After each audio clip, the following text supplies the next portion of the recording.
नमस्कार दोस्तों, आपका स्वागत है डार्क स्टोरीज में।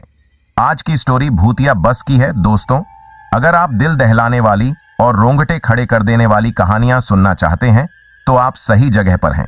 जल्दी से अपने ईयरफोन्स लगा लीजिए और पॉपकॉर्न तैयार कर लीजिए, क्योंकि हम आपको ले चलेंगे एक ऐसे सफर पर जहां डर और रोमांच की कोई कमी नहीं है। यहां आपको भूत प्रेत, चुड़ैलों की कहानियां और अनसुलझे रहस्य सुनने को मिलेंगे जो आपकी नींदें उड़ा देंगे। अगर आपको हमारी कहानियां पसंद आती हैं तो वीडियो को लाइक करना ना भूलें, चैनल को सब्सक्राइब कर लें और कमेंट करके हमें बताएं कि आपको कहानी कैसी लगी। और हाँ, वीडियो को पूरा देखें, क्योंकि आखिरी में ऐसा ट्विस्ट आता है जिसे आप मिस नहीं करना चाहेंगे। तो चलिए दोस्तों, आज की कहानी को शुरू करते हैं। देहरादून का हफ्ता बाजार वही रोज की तरह हलचल से भरा हुआ था। सब लोग अपनी अपनी दुकानों पर थे और बस स्टैंड पर हमेशा की तरह भीड़ जमा थी। शाम के करीब 5 बज रहे थे जब मैंने अपनी घड़ी देखी। मुझे मसूरी जाने वाली आखिरी बस पकड़नी थी। भाई साहब, मसूरी की बस कब तक आएगी? मैंने बस स्टैंड पर खड़े एक लड़के से पूछा। अभी 5 मिनट में आ जाएगी, उसने सिर हिलाते हुए कहा। मैंने राहत की सांस ली और बस स्टैंड के पास खड़ा हो गया। हल्की ठंडक बढ़ रही थी और आसमान में हल्के हल्के बादल घिरने लगे थे। तभी एक पुरानी हरी नीली बस स्टैंड के पास आकर रुकी। बस की हालत देखकर ऐसा लग रहा था जैसे उसे सालों से ठीक से मेंटेन नहीं किया गया हो। खिड़कियों के शीशे टूटे हुए थे और गेट की हालत भी जर्जर थी, लेकिन कोई चारा नहीं था। आखिरी बस थी तो उसी में चढ़ना पड़ा। मैंने बस के अंदर कदम रखा। अंदर का माहौल और भी अजीब था। बस की लाइट्स बार बार टिमटिमा रही थीं और सीटें भी टूटी फूटी सी थीं। बस में कुल 5-6 लोग थे और सबके चेहरे पर एक अजीब सा तनाव था। मैंने एक सीट चुनी और बैठ गया। बस के ड्राइवर ने एक सरसरी नजर डाली और फिर बिना कुछ कहे बस चला दी। बस का इंजन गुर्राते हुए स्टार्ट हुआ और बस धीरे धीरे सड़क पर आगे बढ़ने लगी। बाहर का मौसम अब और भी सर्द हो गया था और हल्की हल्की बारिश शुरू हो चुकी थी। कुछ देर तक सब कुछ ठीक ठाक चल रहा था। बस के अंदर अजीब सी खामोशी थी। हर कोई अपनी अपनी जगह पर शांत बैठा हुआ था। अचानक बस एक झटके के साथ रुक गई। ड्राइवर ने पीछे मुड़कर देखा और फिर खिड़की से बाहर झांकने लगा। मैंने भी खिड़की से बाहर झांका तो देखा कि सड़क के बीचों बीच एक बड़ा सा पत्थर पड़ा हुआ था। ड्राइवर ने एक ठंडी सांस ली और गाड़ी से उतर गया। बस के अंदर बैठे सभी लोग एक दूसरे की ओर देखने लगे। सबके चेहरे पर एक अजीब सी बेचैनी थी। मैंने अपने पास बैठे व्यक्ति से पूछा, क्या बात है भाई साहब, ये बस इतनी अजीब क्यों लग रही है? वो आदमी मेरी ओर मुड़ा और उसकी आंखों में डर की परछाई थी। तुम्हें नहीं पता, ये बस कुछ अजीब है। कैसी अजीब? मैंने उत्सुकता से पूछा। कुछ कह नहीं सकता, पर सुना है जो लोग इस बस में चढ़ते हैं वो कभी वापस नहीं आते। उसकी आवाज कांप रही थी। मैंने उसकी बात को मजाक समझा और हंसते हुए कहा, अरे भाई, डराओ मत, ऐसी कोई बात नहीं है, बस पुरानी है इसलिए अजीब लग रही है। लेकिन वो आदमी चुपचाप खिड़की के बाहर देखने लगा। ड्राइवर वापस आ चुका था और उसने बस को फिर से स्टार्ट किया। बस फिर से अपने रास्ते पर चल पड़ी। धीरे धीरे अंधेरा गहराने लगा। बारिश तेज हो चुकी थी और खिड़की पर पानी की बूंदें तेजी से टकरा रही थीं। मैंने अपनी घड़ी देखी। अभी सिर्फ 6 बजे थे, पर बाहर का अंधेरा ऐसा था जैसे आधी रात हो। अचानक बस के अंदर की लाइट्स बंद हो गईं। अब बस के अंदर पूरी तरह से अंधेरा था। मैंने अपने मोबाइल की फ्लैशलाइट ऑन की, लेकिन वो भी कुछ देर बाद बंद हो गई।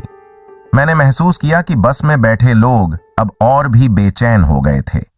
तभी एक जोरदार आवाज आई, जैसे कोई दरवाजा तेजी से बंद हो गया हो। बस रुक चुकी थी और ड्राइवर अपनी सीट पर नहीं था। ड्राइवर कहाँ गया? मैंने जोर से पूछा, लेकिन कोई जवाब नहीं आया। मैंने सीट से उठकर बस के गेट की तरफ बढ़ा। गेट लॉक था। मैंने खिड़की से बाहर झांकने की कोशिश की, लेकिन बाहर घना अंधेरा था। कुछ भी दिखाई नहीं दे रहा था। तभी बस के अंदर एक और आवाज गूंजी, इस बार जैसे किसी ने सीट के नीचे से जोर से सांस ली हो। मैंने पीछे मुड़कर देखा, लेकिन कुछ दिखाई नहीं दिया। सभी लोग अब डर के मारे कांप रहे थे। ये बस हमें छोड़ना नहीं चाहती, एक बूढ़ी औरत ने कांपती आवाज में कहा। क्या मतलब? मैंने पूछा। इस बस में जो भी चढ़ता है वो फिर कभी वापस नहीं आता, वो औरत बोली। मैंने पहले भी सुना था, लेकिन कभी यकीन नहीं किया। मेरी धड़कनें तेज हो गईं। मैंने बस के हर कोने को देखा। अजीब सी सिहरन हो रही थी। तभी मैंने महसूस किया कि बस धीरे धीरे आगे बढ़ रही है, लेकिन ड्राइवर सीट पर कोई नहीं था। यह कैसे मुमकिन था, मैंने सोचा। मैंने बस के आगे बढ़ने का कारण जानने के लिए ड्राइवर की सीट की तरफ कदम बढ़ाया, लेकिन अचानक ही बस एक जोरदार झटके के साथ रुक गई। बस के अंदर अजीब सी खामोशी थी। मेरी धड़कनें तेज हो रही थीं। हर कदम भारी लग रहा था। जैसे ही मैं ड्राइवर की सीट के पास पहुंचा, मैंने देखा कि वहां कोई नहीं था, लेकिन सीट पर गीलेपन के निशान थे, जैसे अभी अभी कोई वहां से हटा हो। मैंने सीट के पास पड़ी टूटी फूटी चीजों को देखा और तभी मेरी नजरें एक अजीब सी चीज पर पड़ी। वहां एक पुरानी जर्जर तस्वीर रखी थी। उस तस्वीर में वही बस थी जिसमें हम सब बैठे थे, लेकिन उस तस्वीर में बस पूरी तरह से खाली थी और उसके आसपास अंधेरा छाया हुआ था। तभी एक अजीब सी आवाज गूंजी, जैसे कोई बहुत धीरे धीरे फुसफुसा रहा हो। तुम लोग अब कभी वापस नहीं जाओगे। मेरा दिल जोर जोर से धड़कने लगा। मैंने झट से पीछे मुड़कर देखा तो बाकी के लोग अपनी अपनी सीटों पर जमे हुए थे, लेकिन उनके चेहरे पर एक अजीब सा सन्नाटा और डर था। क्या हो रहा है ये? मैंने चिल्लाकर कहा। कोई जवाब नहीं आया। तभी मैंने देखा कि बस के अंदर की हवा अचानक से ठंडी हो गई थी और मेरी सांसें तेज हो रही थीं। खिड़की के शीशे पर धुंध जमा होने लगी थी और मैंने देखा कि धुंध पर किसी ने लिखा था, वेलकम टू हेल। मेरा खून ठंडा हो गया। मैंने खिड़की को जोर से झटक कर खोलने की कोशिश की, लेकिन वो टस से मस नहीं हुई। तभी बस अचानक से एक और झटके के साथ आगे बढ़ गई। अब हम एक सुनसान घने जंगल के अंदर थे। चारों ओर सिर्फ अंधेरा था और बस की हेडलाइट्स भी अब कुछ खास रोशनी नहीं कर रही थीं। मुझे समझ में नहीं आ रहा था कि क्या करूं। बाकी के लोग अब भी अपनी अपनी सीटों पर बैठे थे, लेकिन उनके चेहरे पर एक अजीब सा सन्नाटा और डर था। हमें इस बस से निकलना होगा, मैंने कहा, लेकिन किसी ने कोई जवाब नहीं दिया। मैंने बस के गेट की तरफ दौड़ने की कोशिश की, लेकिन जैसे ही मैं खड़ा हुआ, बस के अंदर की लाइट्स फिर से बंद हो गईं। अब अंदर पूरी तरह से अंधेरा था। तभी मुझे किसी के सांस लेने की आवाज आई, बहुत ही नजदीक से। मैंने अपने चारों ओर देखा, लेकिन कुछ भी दिखाई नहीं दिया।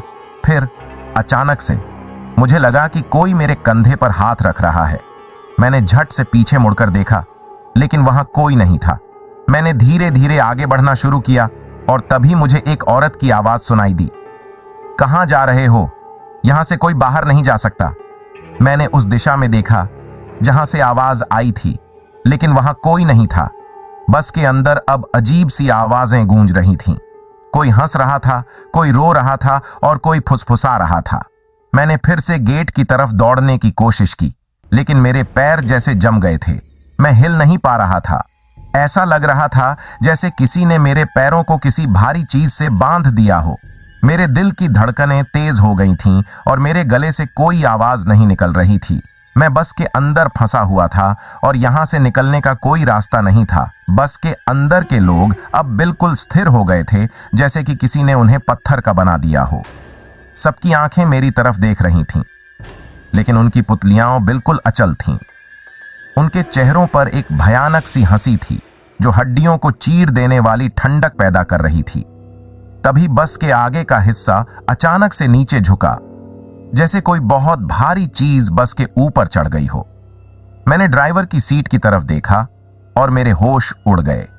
ड्राइवर की सीट पर अब कोई इंसान नहीं था, बल्कि एक भयानक सा साया बैठा था। उसकी आंखें गहरी लाल चमक रही थीं और उसके होंठ एक विकृत सी मुस्कान में खिंचे हुए थे। तुम लोग यहां से कभी नहीं निकल सकते, उस साए ने गहरी और गूंजती हुई आवाज में कहा। उसकी आवाज इतनी डरावनी थी कि मेरे शरीर का हर अंग कांप उठा। बस अचानक से फिर से चल पड़ी। इस बार उसकी रफ्तार और भी तेज हो गई थी, जैसे कोई पागलपन की हालत में हो।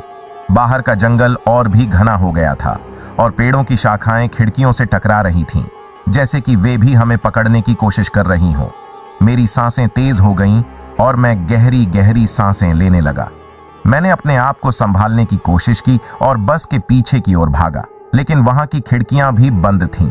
अचानक बस की लाइट्स फिर से टिमटिमाने लगीं और मैंने देखा कि बस के अंदर के लोग धीरे धीरे अपनी जगह से उठ रहे थे, लेकिन उनके चलने का तरीका बिल्कुल अजीब था, जैसे कि वे इंसान नहीं बल्कि कठपुतलियां हों।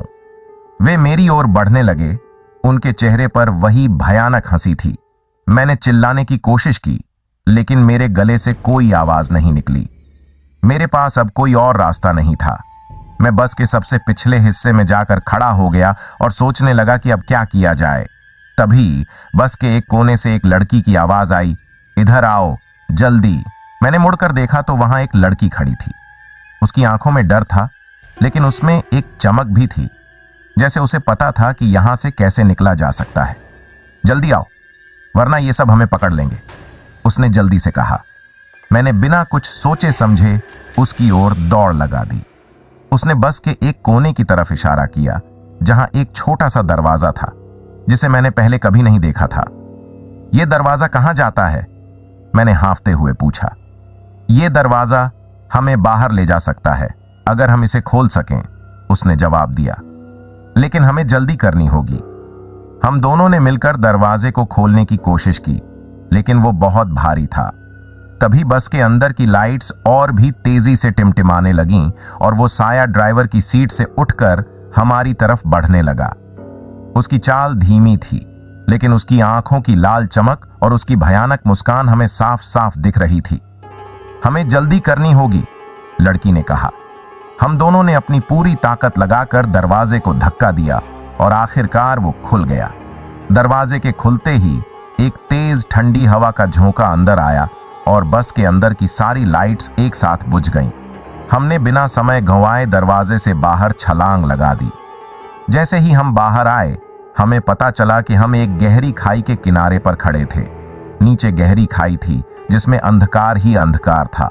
अब क्या? मैंने घबराते हुए पूछा। कोई और रास्ता नहीं है, लड़की ने कहा।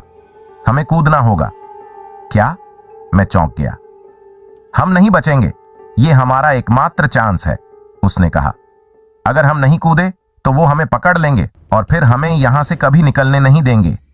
मैंने नीचे खाई की गहराई की तरफ देखा और फिर बस की तरफ, जहां अब वो साया और बाकी के लोग हमारी तरफ बढ़ रहे थे। मेरे पास कोई और चारा नहीं था। ठीक है, मैंने कहा, चलो कूदते हैं। हमने एक दूसरे का हाथ पकड़ा और एक गहरी सांस लेकर खाई में कूद गए। हवा हमारे चेहरे पर तेजी से टकरा रही थी और हमारे चारों ओर अंधकार ही अंधकार था। मैंने सोचा कि अब सब खत्म हो गया है, लेकिन तभी मुझे एक हल्की रोशनी दिखी, जैसे किसी ने टॉर्च जलाई हो, और फिर सब कुछ अचानक शांत हो गया। जब मैंने अपनी आंखें खोलीं तो हम एक हरी घास के मैदान में लेटे हुए थे। आसमान साफ था और सूरज की रोशनी हम पर पड़ रही थी। मैं हक्का बक्का था, समझ नहीं पा रहा था कि हम कहां हैं। लड़की ने धीरे से मेरा हाथ छोड़ा और उठकर खड़ी हो गई। हम बच गए, उसने कहा, और उसकी आंखों में राहत की चमक थी। ये सब क्या था? मैंने पूछा।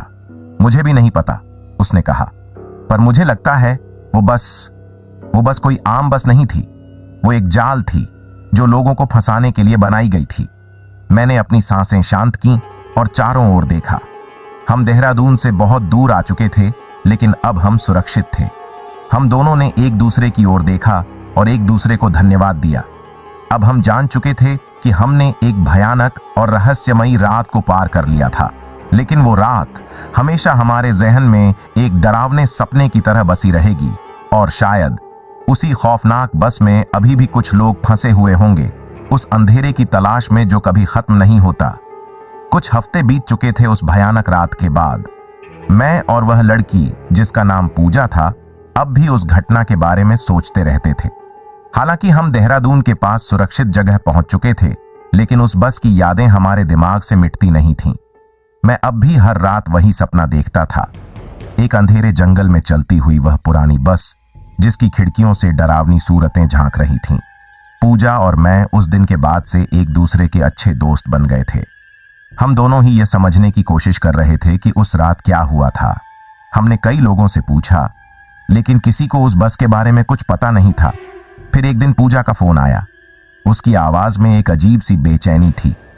अंकित, मुझे फिर से उस बस का सपना आया है, उसने कहा। फिर से वही सपना? मैंने पूछा। हाँ, उसने धीरे से कहा, लेकिन इस बार मैं बस में अकेली नहीं थी। वहां और भी लोग थे, बिल्कुल वैसे ही जैसे उस रात थे। लेकिन एक चेहरा बहुत साफ दिखा। वह वही आदमी था जो ड्राइवर की सीट पर था, और उसने मेरे नाम से मुझे पुकारा। मेरी रीढ़ की हड्डी में ठंडक दौड़ गई। तुम्हें लगता है कि वह बस अब भी चल रही है? मुझे नहीं पता, पूजा ने कहा, लेकिन मेरे सपने में उसने कहा कि अगर हम वापस नहीं आए तो और भी लोग फंसेंगे। हम दोनों चुप हो गए। हम जानते थे कि यह कोई मामूली सपना नहीं था।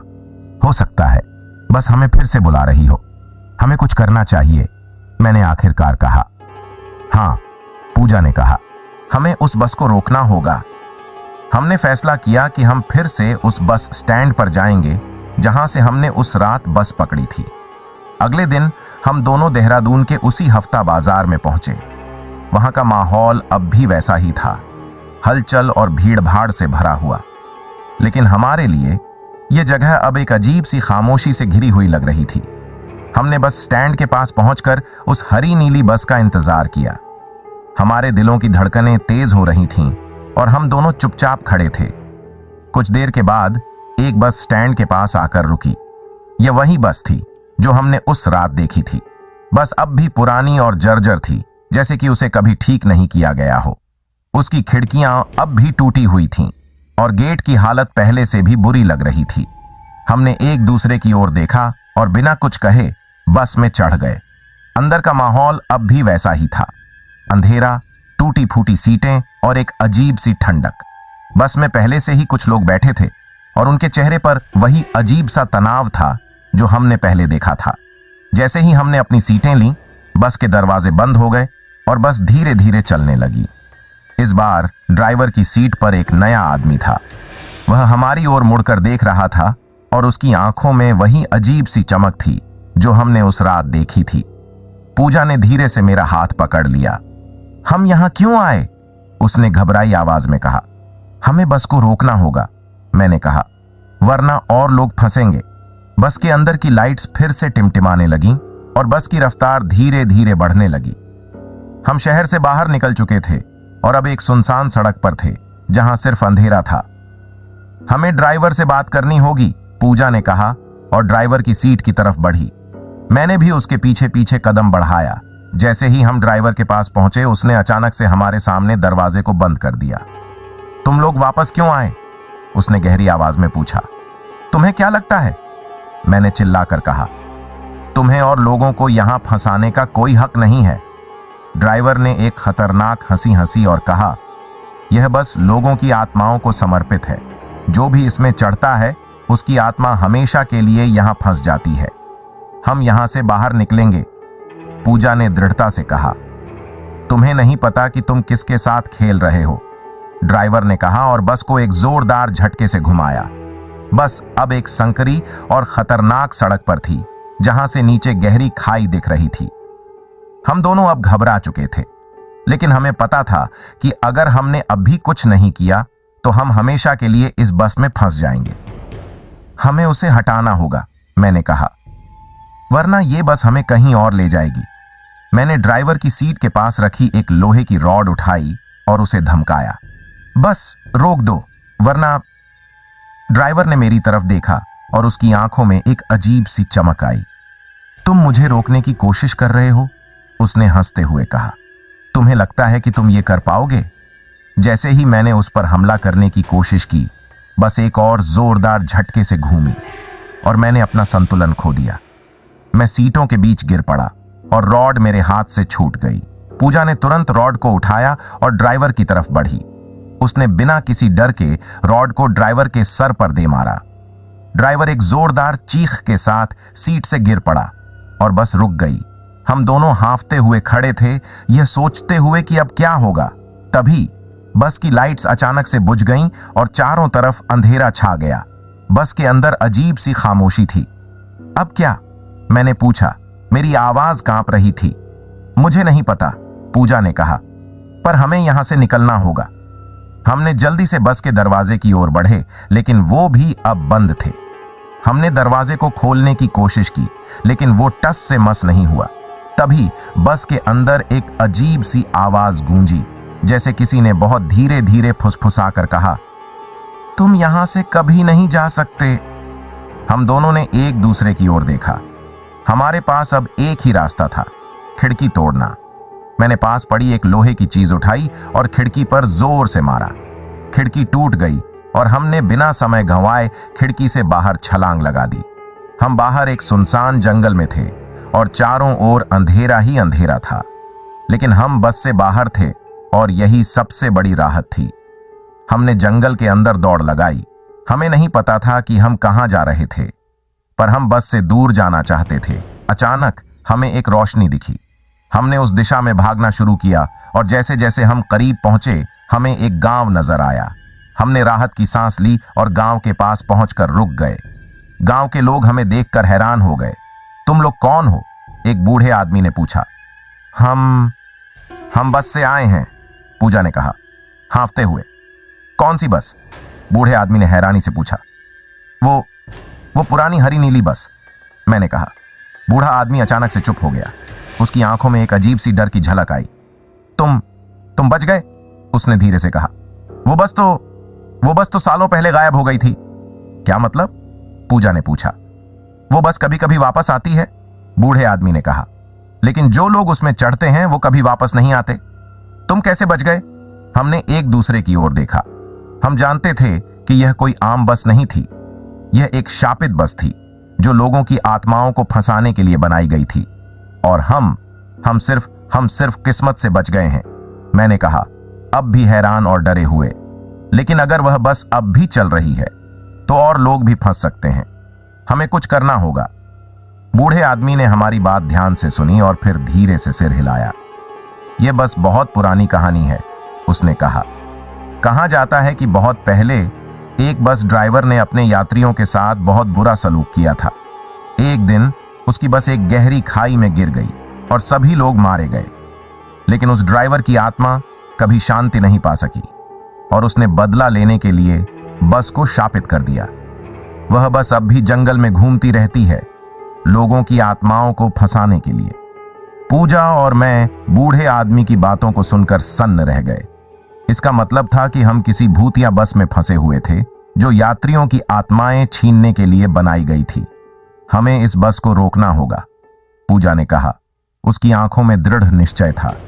हम नहीं चाहते कि कोई और इस भयानक अनुभव से गुजरे, लेकिन हम इसे कैसे रोकेंगे? मैंने पूछा। हम बस से बाहर आ गए हैं, लेकिन वो अब भी वहां जंगल में है।